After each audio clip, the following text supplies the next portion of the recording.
My name is Jacob Smerio. I'm an audio engineer based in Richmond, Virginia. Today, I'd like to take a look at the Capital Mastering Compressor from Universal Audio.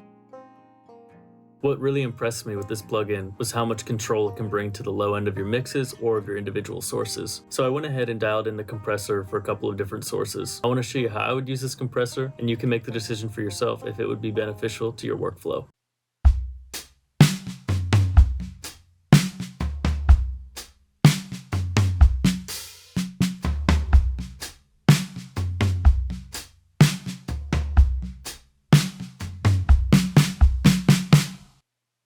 Using this plugin on drums reminded me a lot of the SSL bus compressor, and that's a strange comment to make considering that they're modeled on two completely different compressor types. An SSL bus compressor is a VCA style compressor. This Capital Mastering compressor seems like it's based off of a tube optical compressor, though it didn't say on the website. I really enjoyed using the mono fold feature on this plugin. It's my understanding that anything below the selected frequency will be summed into mono, which is a great feature for controlling the low end, both if you're mastering or on individual sources. I really enjoyed this compressor's ability to push a vocal forward in the mix. So let's take a look at what it can do. First the unaffected and then the affected signal. Ven a los lugares escondidos de mi corazón.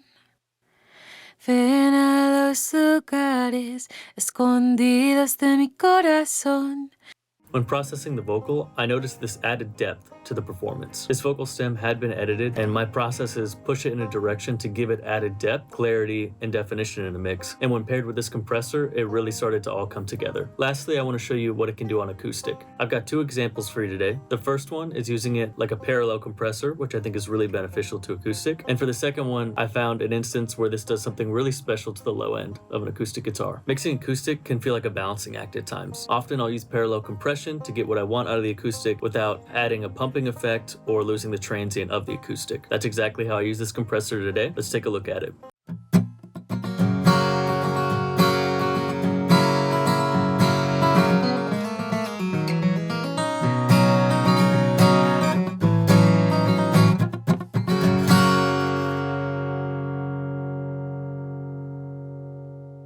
Specifically, let's focus on the lead line in between the rhythm sections.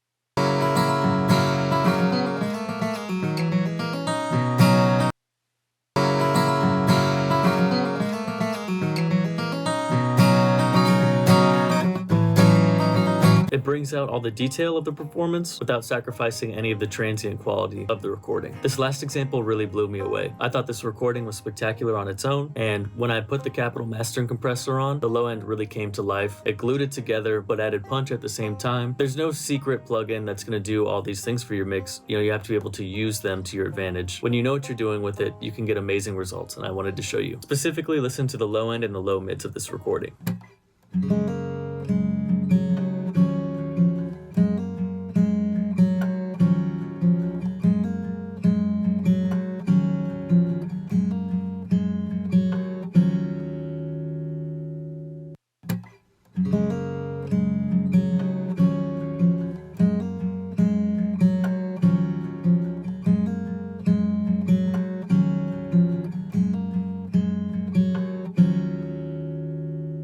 The slow attack setting on the compressor lets the attack of the guitar peek through, but it also grabs it just in time to really solidify the low end. I thought it made a really great performance even more beautiful. To wrap up, that's a few reasons why I try out the Capital Mastering compressor, both on individual sources and on your mix. They really push the saturation element of this plugin. I found its control of low end and overall quality of compression to be the most impressive part of this plugin.